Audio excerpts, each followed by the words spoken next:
Live from the WOOD TV studios in Grand Rapids and your local election headquarters.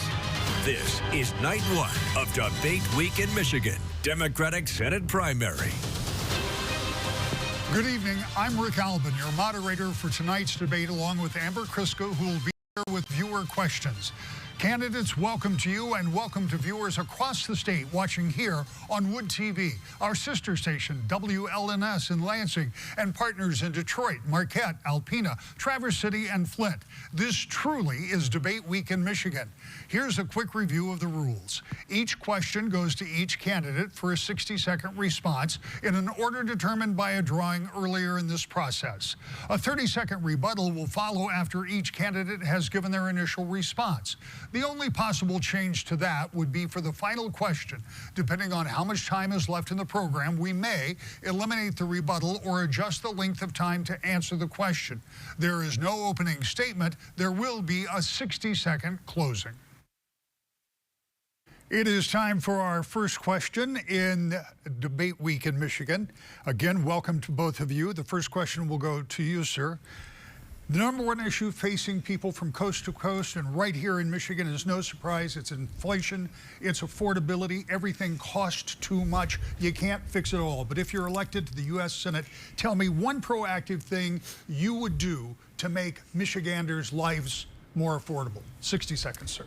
I've been up and down my state, 110 different cities, 450 public events. No matter where I go, people say the same thing. I just can't afford to live here anymore. I'm so worried about the price of groceries. I can't afford my gas. It's $5. I'm worried about getting sick because I can't afford my deductible. There's a number of things we need to do. Number one, we need to tackle healthcare by guaranteeing everybody healthcare without a deductible, a premium, or a copay through Medicare for All. Number two, we need to stand up to the monopolies and oligopolies that are picking our pockets. Number three, we need to stand up to increase wages. And that means standing with unions like the UAW and the nurses who've endorsed us. It means making sure that we are standing with Michiganders in their moments of crisis by making schools somewhere that our kids can go, by addressing the potholes that cause punctured tires every time you try to drive anywhere. But all of this has to happen by way of getting the corruption out of our politics. So long as corporations are buying politicians, we can't actually enact these solutions because they're getting the policies that they signed up for when they pay for their politicians. Congresswoman Stevens, 60 seconds, please. Well, thank you so much, WOOD TV, and to everyone across Michigan tuning in tonight. As your next United States Senator, I will run through anyone and anything to lower costs. My no tariff on groceries bill. My bill to lower your utility bill. Look, I'm the only person running for United States Senate in Michigan who is not a millionaire. I am not trying to sell a book or a podcast. I'm the only one on this stage who doesn't have a talent agent trying to pitch me for paid speeches. And unlike my opponent, I'm not running at the first mic or camera I see. Instead, my head is down doing the work for the people of Michigan who need the work to be done. We do not need a celebrity senator. We need a workhorse. And as the most effective lawmaker for Michigan in the House of Representatives, if you want a fighter and an effective leader for our state, that's me. Dr. El Sayed, 30 We also seconds. don't need politicians bought off by corporations. In this race, you've probably seen ad after ad after ad. Not one of those ads was brought to you by the Congresswoman's campaign. All of them brought to you by corporate PACs and APAC, trying to buy a politician who's going to do their bidding instead of yours. That's been the story of our politics for far too long. The question is not whether or not you're a millionaire. The question is whether or not you are bowing down to billionaires. And for too long in our politics, we've watched politicians beg for those dollars only to do that bidding when they actually get to office. That has been the story of my opponent. If you want politics is different, I'm the only one who's never taken a dime from a corporation. Congresswoman, 30 seconds. Well, look, transparency is oh so important. And this is why I have released my tax returns. My opponent, Abdul, he said that transparency is key, but yet he hasn't released his tax returns. Abdul, you talk about getting money out of politics and putting money in people's pockets, but who is putting money in yours? What are you hiding? Moving to our next question, it'll be first to you, Congresswoman, with a 60-second response. The Trump administration had been negotiating an agreement to end the conflict in Iran, but within the last hour, we are told that the United States military has launched a series of what they call powerful strikes after commercial ships were struck in the Strait of Hormuz. The question is, what should our policy be going forward with Iran? 60 seconds. Well, our next United States Senator has one mission and one mission only, and that is to fight for the people of Michigan and represent the people of Michigan's interests. Donald Trump selling us out to this war in Iran that no one asked for, that is raising costs for every Michigander, is totally unacceptable. But here's the deal. In terms of the goal that I have long fought for and pushed for in the United States House of Representatives and what I will work for in the United States Senate, we need long-term peace. Donald Trump has failed us. The Prime Minister of Israel has failed in that regard. And he was just coming after me on this today. Look, I am unafraid, Michigan. You are my North Star, and no illegal wars, no unilateral wars at our expense. 60 seconds. I think it's worth asking why we got into this war in the first place. There is one man who's been wanting this war fought, and that is the Prime Minister of Israel. And the reason that we've seen this war fought is because the impact of AIPAC in our politics. AIPAC has spent tens of millions of dollars in attack ads against me or ads lying about the Congresswoman's record. They clearly want one individual, and it's not me. And ask yourself why it is that we are paying $5 gas, why it is we can't seem to get out of this quagmire. It's because for too long, our foreign policy has been handed to us by the likes of the State of Israel and AIPAC, who has made sure that Democrats and Republicans are doing their bidding. I don't take that money. They are spending against me because they've called me the most dangerous candidate for the U.S.-Israel relationship, because maybe I don't want to waste our money fighting wars we don't need to spend, and instead I want that spent here to rebuild our schools here, to make sure we have functional infrastructure here in Michigan, to make sure that we have healthcare here in Michigan. And so long as our politicians continue to be bought off by AIPAC, do not be surprised when we fight wars that are in their best interest, to annex Lebanon, or to do genocide in Gaza. Congresswoman, 30 seconds. Well, Abdul, I would say no one is afraid of you. And in fact, the GOP is spending thousands of dollars to prop up your campaign because they think they will make it easier for Mike Rogers to win if you are the nominee. I do not plan to make anything easier for Republicans or Mike Rogers. What I do is I take on tough fights for Michigan, tough races, and I win for us. 30 seconds to wrap up this question. Well, you know, if Congresswoman Stevens makes it or Mike Rogers wins, either way, Israel will win. AIPAC is perfectly fine with either of my two opponents because they know that they will have a comfortable, reliable vote in the U.S. Senate. If you want politics to work for you, if you want politics to rebuild your schools or fix your infrastructure or to invest in your health care, you have an alternative choice. We're running to get money out of politics, put money in your pocket, and pass Medicare for all. There's a reason that both Chuck Schumer and Donald Trump don't want to see me on the inside of the U.S. Senate, because I'm a threat to politics as usual.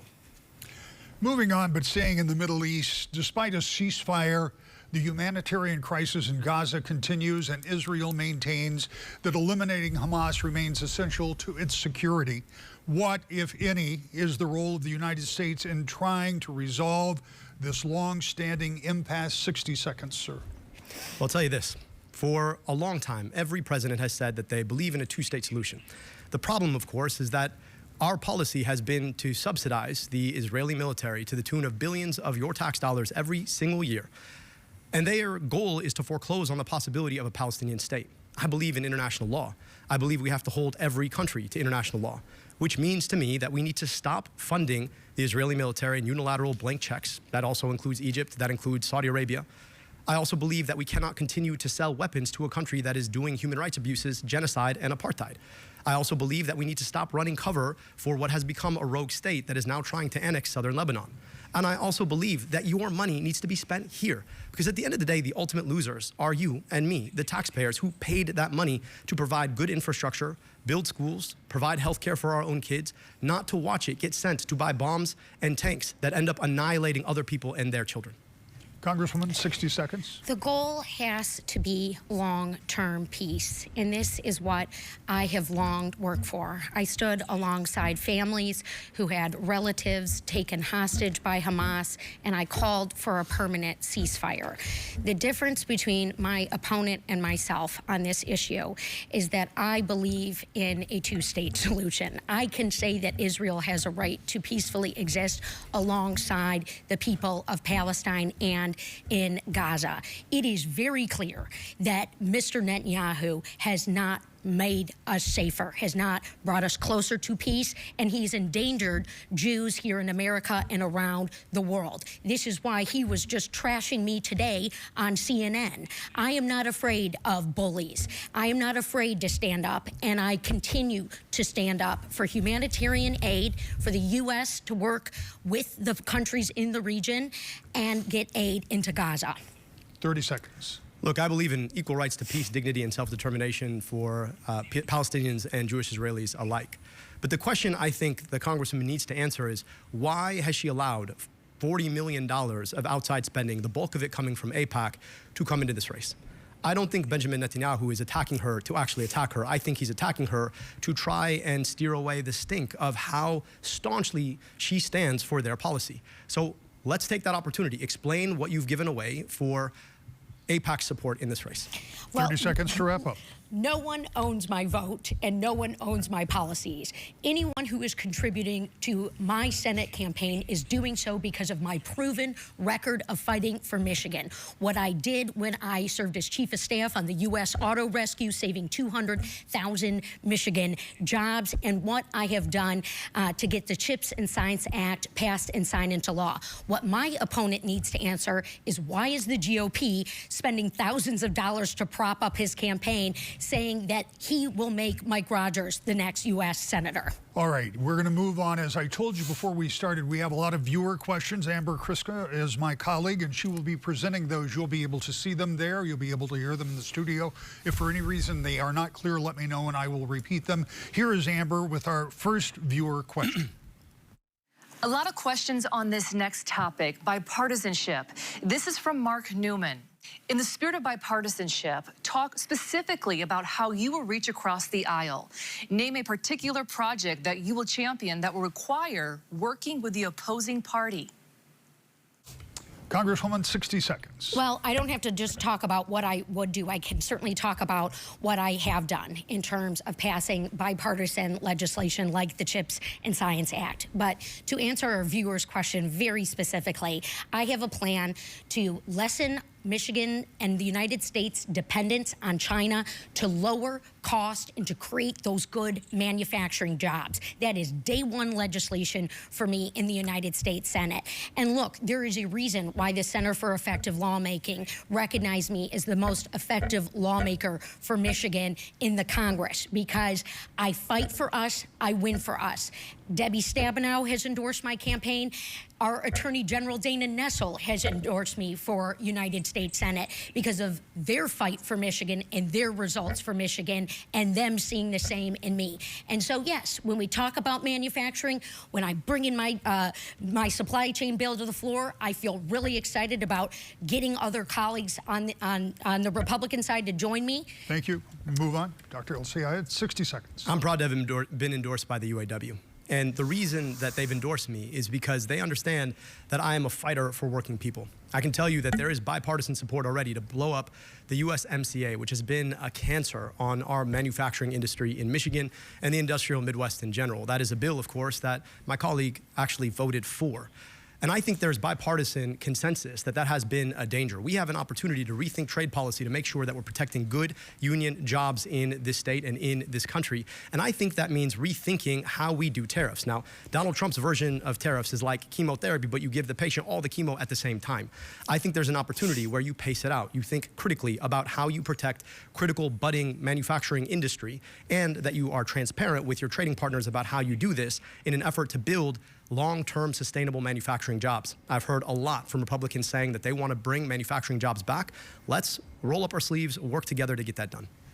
30 seconds, Congresswoman. Well, NAFTA was a crap deal, and it hurt a lot of Michiganders. And what is also hurting us right now are Donald Trump's reckless policies that Mike Rogers has said he wants to rubber stamp. There's a reason why the Gordie Howe Bridge isn't open, and Mike Rogers is rubber stamping that. There's a reason why a trade war is going on with Canada. Small businesses all over Michigan losing revenue as a result. I thought he was going to take on China. I've got the bill to do that and to lessen our dependence and grow manufacturing jobs. I've done it once before, and I'll do it again as Michigan's next senator. 30 seconds. And the reason that the big corporations always get their way when it comes to free trade is because they buy off politicians to do their bidding. Everybody knew USMCA was not going to solve the problem. Everybody knew it. And yet, they bought the votes to get their way. And now you can buy a cheap TV, but you can't find a manufacturing job that can actually feed your family. That is the devastation of corporate-bought politics. As the only candidate who's never taken a dime from a corporation, you know I'm going to stand up for you. It's the reason. Again, the UAW, nurses, AFT have all supported us because when it comes to the choice between working people and corporations, I will pick people every time. Yeah, and it's the only reason you haven't released your tax returns. All right. And 15 labor unions are endorsing me. Thank you. I yield, Rick. Yes. Amber has another. Sure, go Can I ahead. respond? Quickly, very quickly. Yeah, I took the same extension that the Congresswoman took every single year she was in Congress. I'm talking about your tax returns, Abdul. You haven't released your tax returns. All right, we're you don't move need an extension to do that. There's a process. Who's putting money in your pocketbook? We're going to move forward with another viewer question. Amber is here with another viewer who wants to know where the two of you stand. Is the Democratic Party shifting? Joe Beelan has our next question. He says, many of my friends who are Democrats are very concerned with the way the party has shifted so far left that the party no longer accurately represents their views. Will you continue on the current party path, or will you pursue your own path of leadership? 60 seconds for you. I'll pursue my own path of leadership, educated by the countless days that I spent talking to Michiganders across 110 cities, 450 public events. Now, here's the thing about it. There is no left or right. Most people out there aren't asking, where do I fit on the left-right spectrum? They're asking, can I afford my groceries when I go grocery shopping? What's going to happen if I get sick or my kid gets sick? Why does my kid's school look the same way it did 30 years ago when I went there? And the answer to that question is that for too long, politicians on both sides of the aisle have taken the same corporate corrupting money. I'm the only candidate on this stage, frankly, the only candidate running for U.S. Senate, who's never taken a dime of that money, which is why the real issue is about the people locking you out of your politics versus the people being locked out. And I will stand always on the side of the folks who are locked out. That is a pathway in our politics that I think all of us can get behind. It's not red, it's not blue, it's not Democrat, it's not Republican, it's American. Government of the people, by the people, and for the people. That is where our politics needs to go. And in the next 250 years, when we get to chart where we go from here, I hope we remember that that's what we need. 60 seconds. I will run through anything and anyone to deliver for Michigan. We've got to lower the cost. Look, there are many who want to make this run for U.S. Senate about Washington, D.C. insider deals and what's going on with our party leadership. Friends, this is about the future of Michigan. Who is going to be the workhorse? Look, I've got the receipts.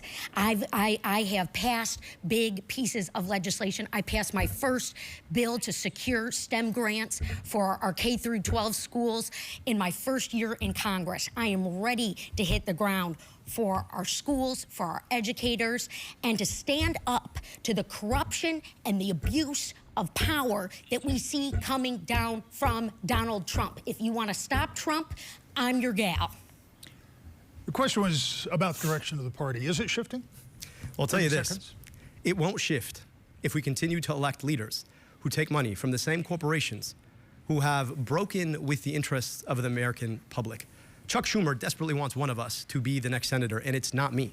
So if you want your politics dictated you by AIPAC or Chuck Schumer, then I'm not your guy. I think we need to go back to the idea of government of the people, by the people, and for the people. $40 million of spending in this race, $40 million. I want you to think about what that means. That's money that buys something on the back end. So if you elect the person who took that money, don't be surprised when they betray you. Except for, again, I have the receipts as the most effective lawmaker for Michigan. I'm not trying to go viral or get a good tweet out, all right? If you check the facts, the claims that my opponent has made about eradicating medical debt are untrue. If that's all you got to run on, Abdul, well, then good for you. It's worth noting here that over the weekend, a third candidate that was in this race dropped out. That leaves the two of you. One of you will face Republican Mike Rogers, as you both talked about a little bit here. Congresswoman Stevens, you've been endorsed, as you said, by former Senator Debbie Stabenow, former Governor Jennifer Granholm, and as you said, by the Attorney General. You have, Mr. El-Sayed, been endorsed by Bernie Sanders, Congresswoman Alexandria Ocasio-Cortez, and a number of others. I went to both of your websites, long list of endorsements. Is this race not only about control of the U.S. Senate, which it may well come down to, but is this race also for control of the Democratic Party? Is there something else on the line here? 60 seconds. Well, I'm not going to let the pundits or the prognosticators make any such determination. For me, this has always been about Michigan. I am the daughter of small business owners who met at Oakland University. My dad is 81 years old and still driving his Ford F-150 with the word Stevens Landscaping on the side, and he's drinking his water. Look, it's that value of hard work, that ethos that I grew up with that has always long motivated my approach to public service. And the reason I have put up my hand to run for U.S. Senate is because of what I'm hearing from Michiganders, because a fully paralyzed veteran reached out to me and asked me if he was still going to get his benefit check because he saw Elon Musk walking around with a chainsaw. I have stood up, I have called these guys out, and I am stopping these abuses of power. And you better believe from the United States Senate, Michigan's voice will be heard with me. 60 seconds. I never intended to run for office. I want to be a doctor. I want to be a doctor because I could go 15 hours to my family's native Egypt or 15 minutes from where I grew up. I went to medical school only to realize that our healthcare system was, in fact, part of the problem, not part of the solution. I went into public health. We eliminated medical debt. Yes, we eliminated medical debt. We put glasses on kids' faces. We took on corporate polluters. We provided free health insurance. We did the things that for too long government fails to do under leadership that is bought off by corporations. I'm running to do three things: get money out of politics, put money in your pocket, pass Medicare for all. I'm not doing this because of some direction of a party. I'm doing this because of the Michiganders that I've gotten to see. A woman who had cancer 3 times and happened to managed to hold on to her life savings until the 3rd one. A woman who lost her entire life savings because her kid got cancer and died. People who have come and shared their burden with us. If we continue to allow corporations to buy our politicians, do not be surprised when everything gets more expensive and your job gets further out of reach. That is the politics that is corrupting now, and we need different. 30 seconds. Well, transparency remains really key here. You can see my tax returns. I've made them public. Again, I call on my opponent to do the same, because we do need to know who's putting money in your pocket, particularly if you have a talent agency getting you paid speeches. I've been busy doing the work for Michiganders. Period, full stop. Power Outage Relief Act. We're still dealing with that. Small businesses losing their revenues. We got to do supply chain security. I've got a bill for that. I am ready to go for us, Michigan, on day one. 30 seconds to wrap. Let's talk about power outages. People sleeping in dark rooms without electricity for the 4th straight day. My opponent's taking $37,500 from DTE. Ask yourself what that buys. Our politics have been deeply and profoundly corrupted by corporate money, and I want to get money out. You want to talk about transparency? There's a group called Center Forward that happened to pay for a flight for the Congresswoman and her mother to Portugal. I want to understand what she promised them in return. You want to talk about transparency? Why are there $40 million flowing into our politics right now in support of my opponent? Yeah. Well, and again, I have the receipts and I have the bill to stand up to the utility Explain companies them. at the lower rates. Explain the receipts. So, yes, I've got the, You're not I've got the explaining multiple bills. I'll give you a chance when we come back in a moment. But first, we're going to take a break. And when we come back in 90 seconds, we're going to talk about something that has been discussed a lot in the past few months, and that's immigration enforcement and ICE. That's coming up. But first, we're going to take a break. The candidates will enter the spin room once our debate concludes. There is a QR code right now that will take you to our live post-debate coverage on WOOD TV+. We'll be right back.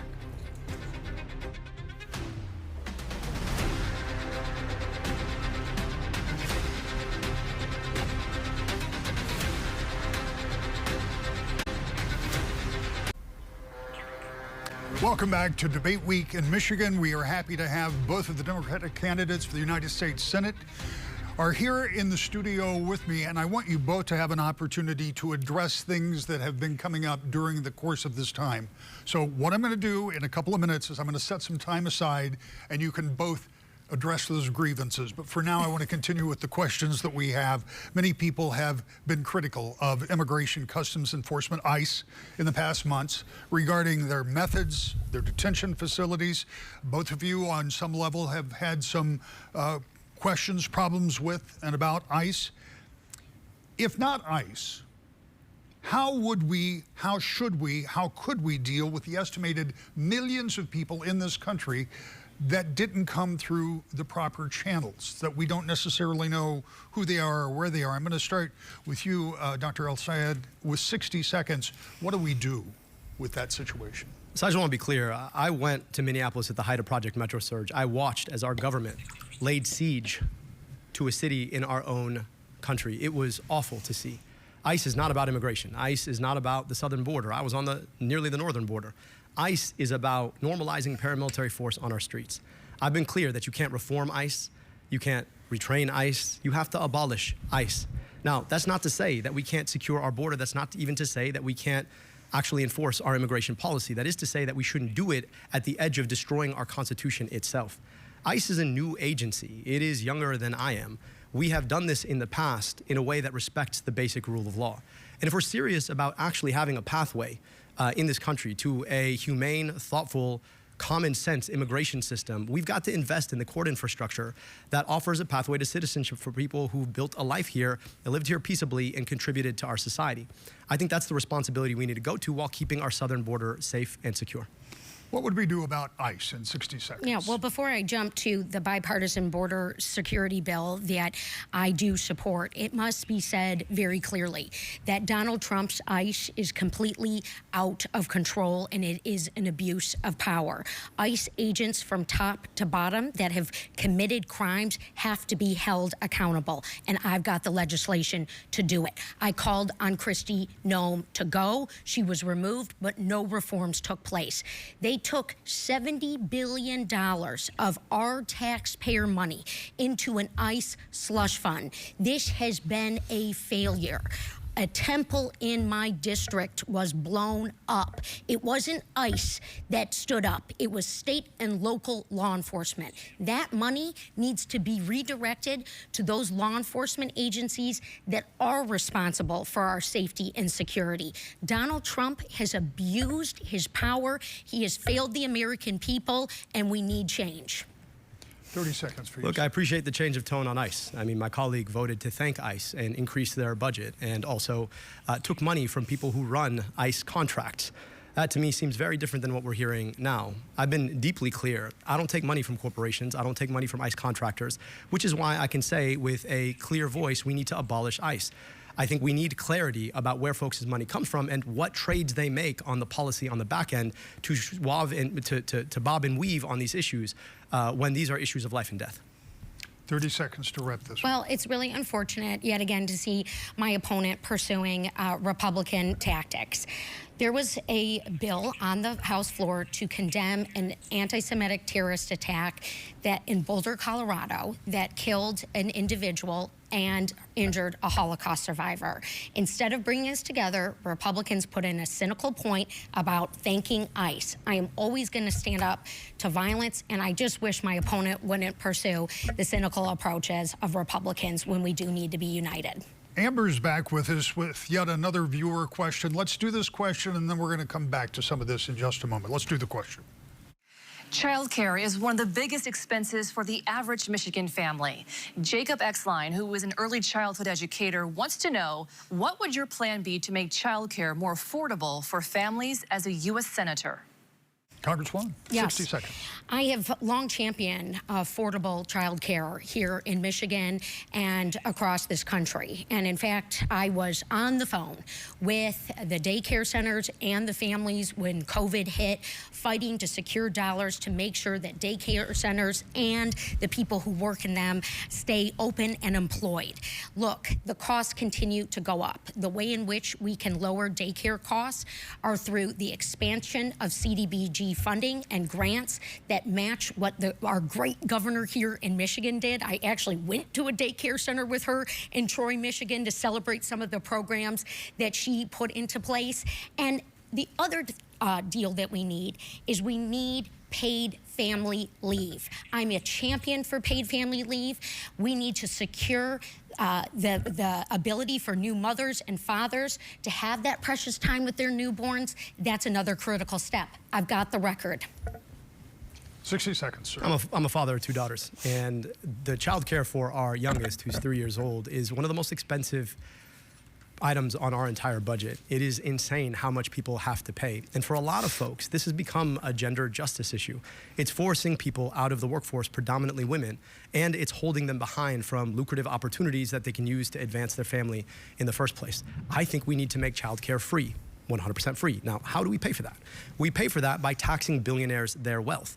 We could render $4.6 trillion if we were willing to put, let's say, an 8% tax on billionaire wealth. This is not that difficult, but it's a function of our values. Do we care enough to make sure that women have access to the workplace, that children have a safe, healthy place to go, or would we rather be the kind of economy that allows billionaires to make a second billion, a third billion, a trillion, maybe like Elon Musk?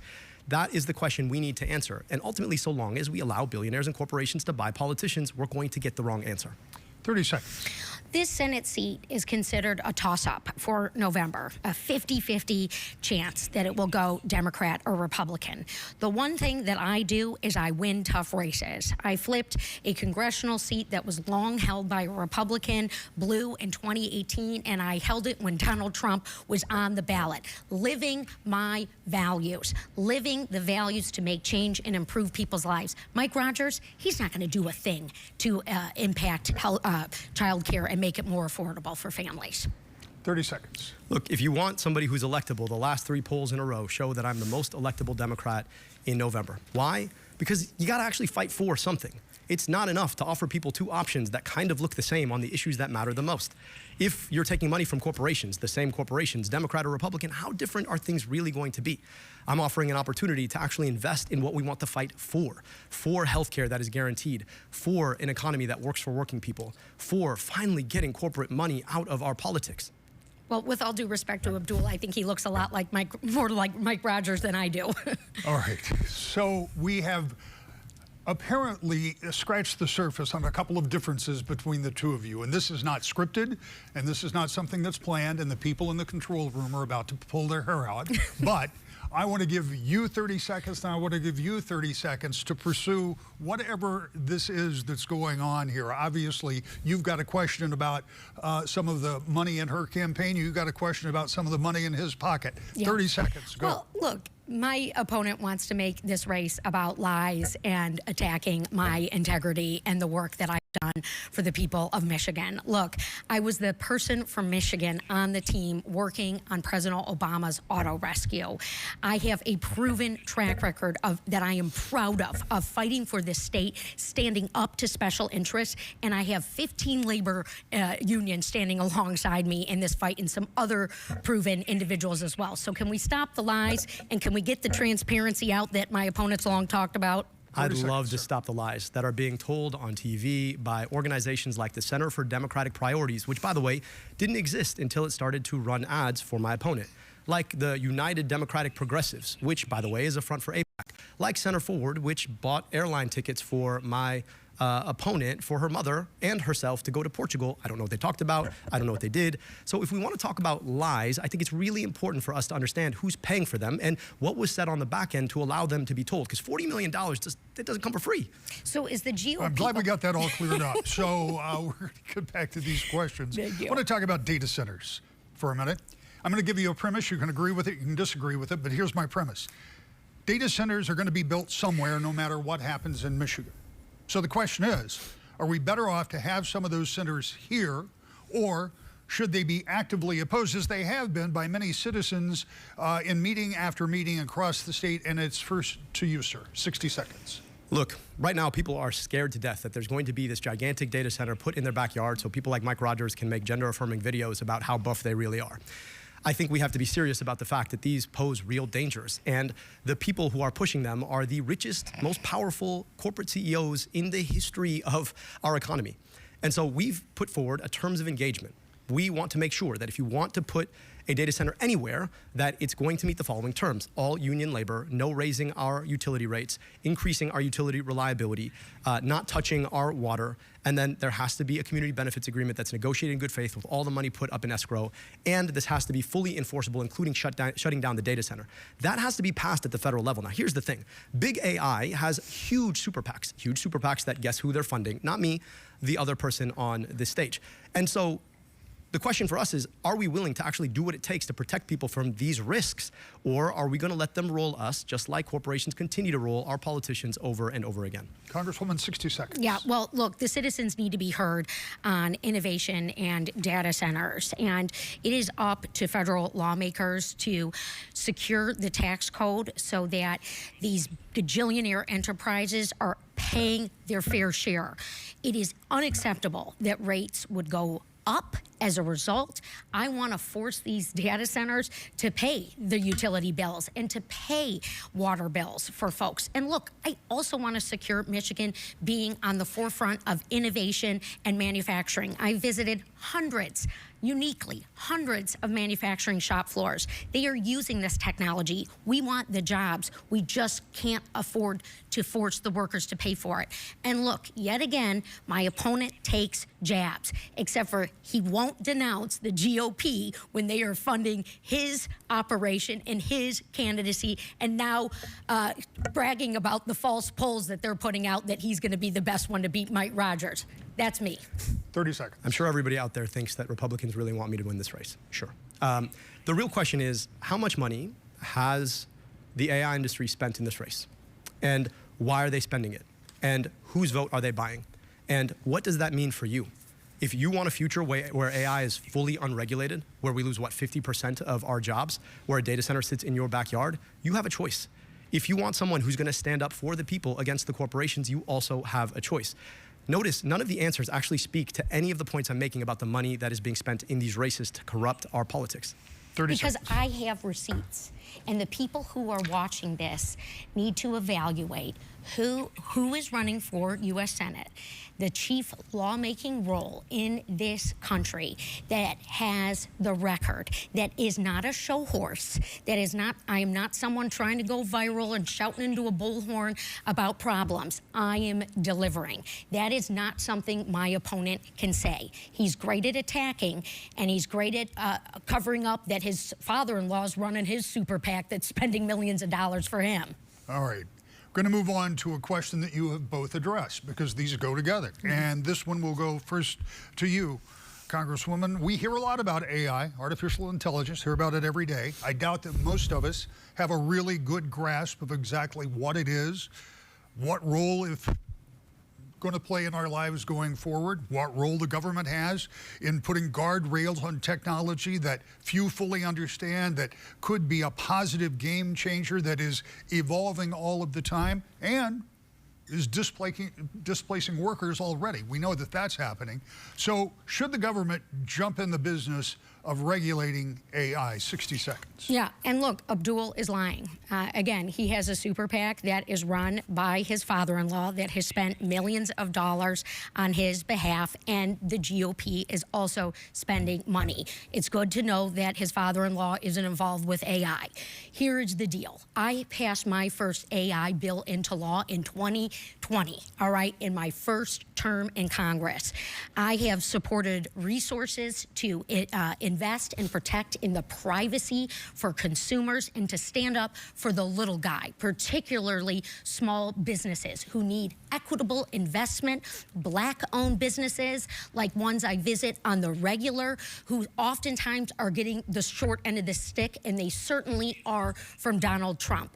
I want to make sure that resources are coming into our communities and that jobs are protected and maintained. We can do this here in Michigan. We just need the right leadership, and I believe that is me. Do we need to regulate AI? 60 seconds. Absolutely. First, I just want to be clear. The National Nurses United is not my father-in-law. Working Families Party is not my father-in-law. The UAW is not my father-in-law. But I also want to speak to the fact that we do need to regulate AI. And so long as we are taking money, the party is taking money from the AI industry, it's not likely to happen. I proposed a plan putting AI under democracy. What does that mean? That means that I want to make sure that legacy internet companies no longer own the means of creating AI. That AI corporations are spun off as public interest corporations, and that at least 50% of their boards are publicly appointed, meaning through the democratic process. I also want real clear guardrails on what AI can and can't do. I want an agency in the government like an FDA for AIs. And I want to make sure that we pass our terms of agreement. I can say all this because I'm not bought off by the AI companies. You talked about that 2020 regulation. That was a giveaway to the AI industry. So yes, if you want someone who's really effective at giving giveaways to the AI industry, you have your option in this race. 30 seconds. Well, I'm pleased that my opponent read my deep fake bill to better detect the use of AI, particularly with our children. It was written alongside the National Institute of Standards and Technology, and I am proud that that passed. And you should be supporting it, not attacking it. But that seems to be the only thing and stunt that he can pull while the GOP is supporting his campaign. And look, I worked really hard to make sure that Kamala Harris was going to get elected and that Donald Trump would be stopped. And my opponent did nothing. I don't know what Kamala Harris has to do with AI, but I want to speak to the fact that right now we have a choice. $40 million. We're being outspent 30 to 1 in this race, 30 to 1. That money is coming in from AIPAC. Their goal is to make sure that our money is sent abroad to kill other people rather than kept here to invest here. Now, the question you might be asking is, what does it have to do with a question about AI? Government will continue to work for the people who buy off government so long as we allow people to buy off government. It is that simple. And you're seeing a case in point of that. This next question is one that I take very seriously. I suspect many of the viewers do as well. The national debt is more than $39 trillion. $39 trillion. Now, the interest on that debt's about $1 trillion a year. CBO says by 2036, it'll be about $2 billion a year. That'll be about 25% of every dollar that comes into the national treasury. What do we do to begin to reduce this burden that will be passed along to your children and likely their children? Would you raise taxes? Would you vow to cut spending? What would you do? 60 seconds.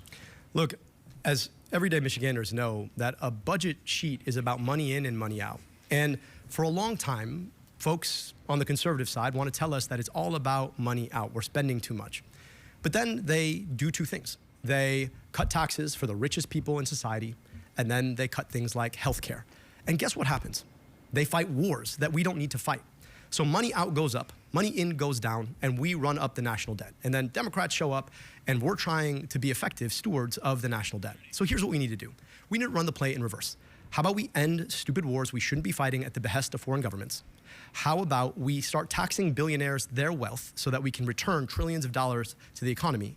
And how about we invest our money in the things that people actually need, like good education, childcare, good hospitals, and healthcare? Those are the opportunities we have in front of us so long as we don't allow the same corporations and billionaires to buy our politicians so that they keep doing these ridiculous things. 60 seconds. Our national debt keeps me up for Michiganders, and it is very serious, in part because it is mortgaging the future of our children. And the way in which we get out of our debt and deficit mess is by taxing the growing billionaire class and forcing them to pay their fair share. We are growing our economy, except for it's just with the very, very few who aren't paying their fair share. If you listen to Donald Trump, who my opponent just admitted he didn't do anything to help stop him from getting elected, he wants to do everything for the billionaire class. Donald Trump did tax cuts for them while cutting our food assistance and our health care benefits. It's not acceptable, and it's not working.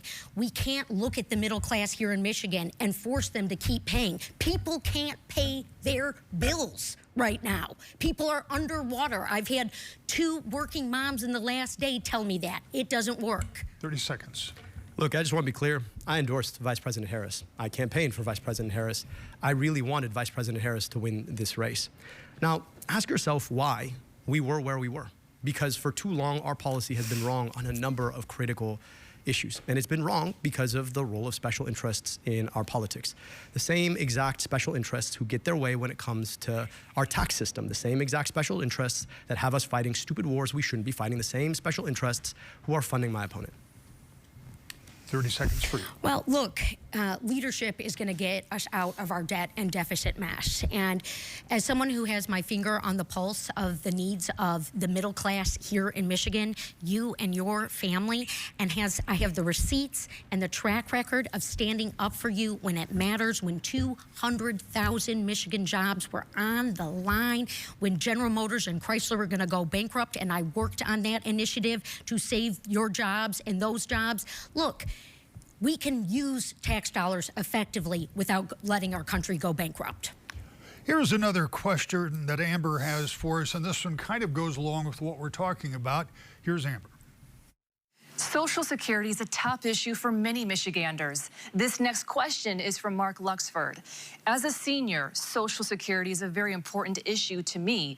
What is your opinion of the proposal to guarantee adequate funding for this critically important program by raising, or better yet, eliminating the income cap for the FICA tax that funds Social Security?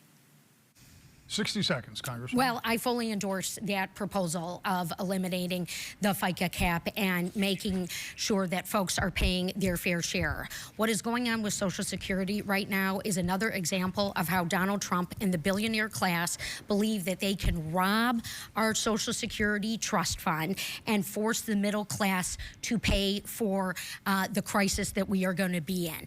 We can fix this. I have also stood up to Donald Trump today and said, rehire the Social Security workers that you have fired, because my constituents, they're on the phone trying to get access to their disability benefit, their retirement benefit, and no one's picking up.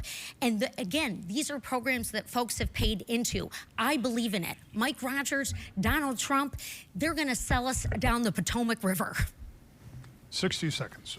I've talked to so many seniors who are struggling. They're struggling because they paid their home off 30 years ago, but the property tax is getting too high. Their premium on their Medicare is unaffordable, and their Social Security just doesn't cut it. And they're worried they might lose that Social Security. So yes, absolutely, we have to lift the cap. It would make Social Security sustainable, but we've got to go further. I think we need to be eliminating the premiums, the copays, and the deductibles on Medicare, and we need to make Medicare fully sustainable by extending it to everybody. Medicare for all would do exactly that. On top of that, I think we need to be freezing property tax for seniors. If you paid off your home at some point, we can't expect you to keep up with property taxes that are going up. Now, how do we pay for that?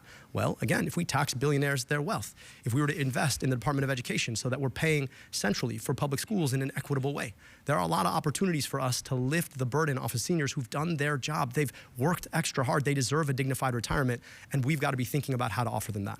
Congressman, 30 seconds. They are bankrupting the Social Security Trust Fund. It is unconscionable and wrong, and Michigan is going to have a choice about who it sends to the United States Senate to do something, who's got the vision long-term for a 6-year term to tackle a tough issue, and that is what I have done.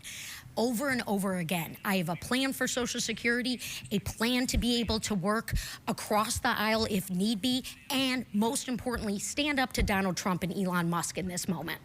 30 seconds. Look, I'm here to serve you. I'm somebody who worked in the bowels of city and county government.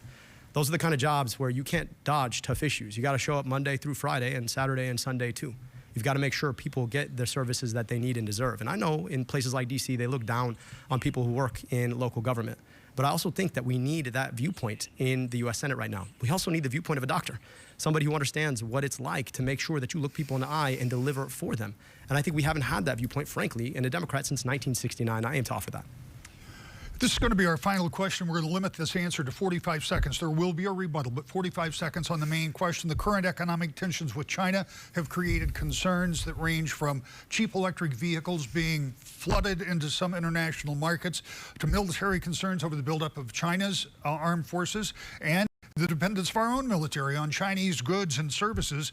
Should we be working to lessen our dependence on China, and how should we deal with a major competitor as well as a major trading partner? 45 seconds. My dad moved to this country to learn to make cars, and he believed in this place. He immigrated from Egypt, the place where that was not possible.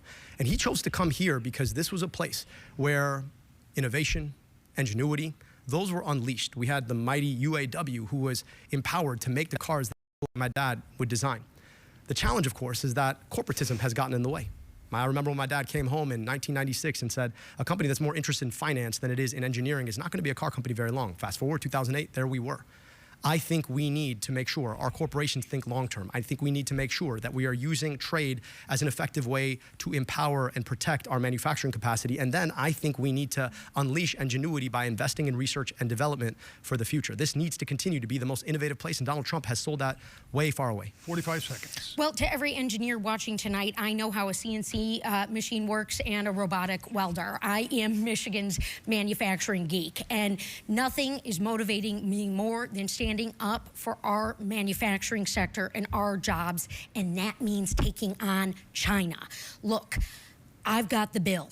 One I also did with Senator Slotkin. No Chinese Cars Act. We have to stop these guys from coming in to our market, lowering costs up the wazoo that only feeds their Communist Party. That's not correct. That's not going to work for us in Michigan.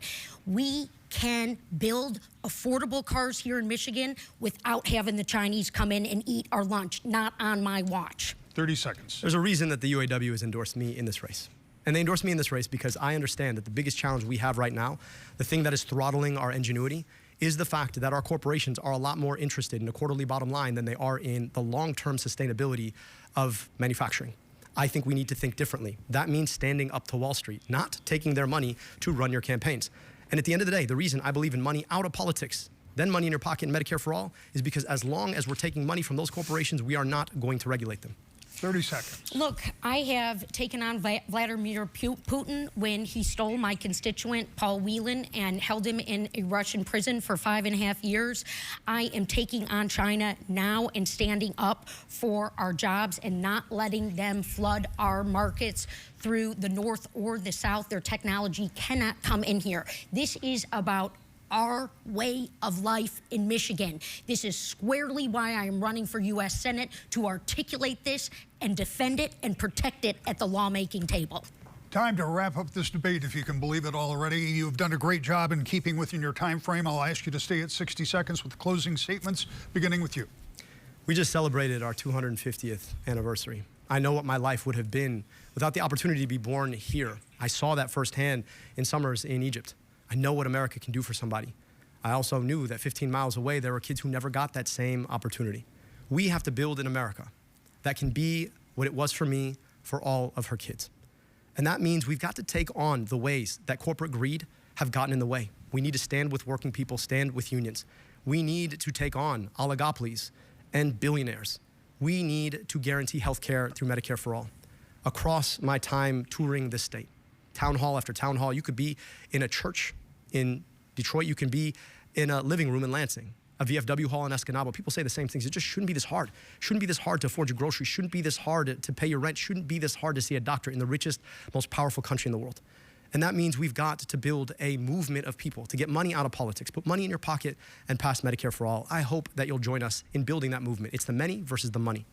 Congresswoman, 60 seconds. I am fed up and fired up. I am fed up with Michiganders getting screwed over by bad policies that are coming down from the Trump administration that do not understand the first thing about us and that are raising our costs and impacting our way of life and coming for our jobs. I am fired up, though, to be your next U.S. Senator.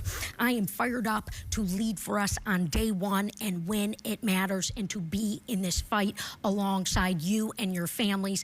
All 83 counties in this incredible state of ours, the largest state geographically east of the Mississippi, deserves its workhorse, and that is me.